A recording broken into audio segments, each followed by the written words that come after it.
विचार होतो माय याच्यावर. तिची सासू चांगली नाहीये, नवरा बी चांगला नाहीये माय.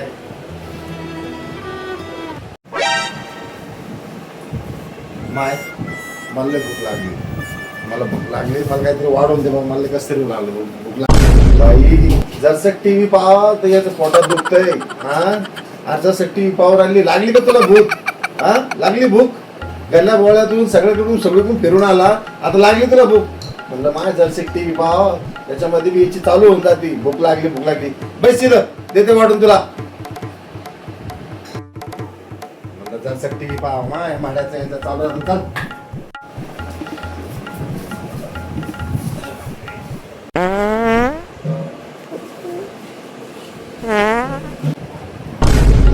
जरसं टीव्ही पाहावा याचं चालू होऊन जातंय.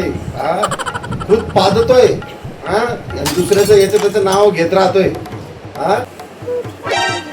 अरे काय वारं सुटलं रे, गरम थंड वारं सुटलं. ते पडदा सरकोर बाजूला नुसतं टीव्हीत घुसून बसती.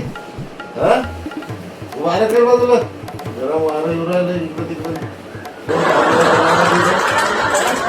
का हो लेकराचे निप्पल चुसत्या, ते झाकण तरी लावून देऊ का तुम्हाला मी?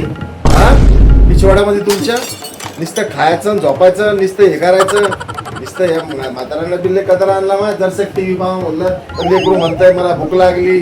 नुसतं काही काम नाही, चादराला नुसतं पाहिजे खायचं, पलंगावर झोपायचं आणि नुसतं ते मोबाईल मध्ये ढोंगात काड्या करत बसायचं. त्याच्या दुसरं काही येत नाही चादराला. नुसतं लेकरू पाहावं असं आणि हे चादर म्हातारं पाहावं असं.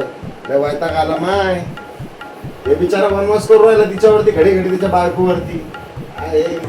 सोन्यासारखी बायको त्याची. अरे जरसक नुसतं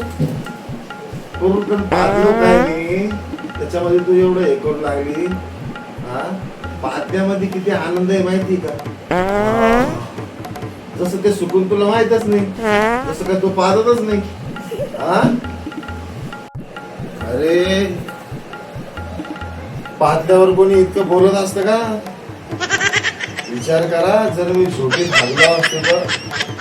डांगऱ्या म्हाताऱ्या आगला का चड्डीत? बाहेर तो बाप चड्डी मध्ये आगला रे. अरे याला बंपर रे, कुठं नेऊन तरी टाका रे डांगऱ्या चादरा म्हाताऱ्या.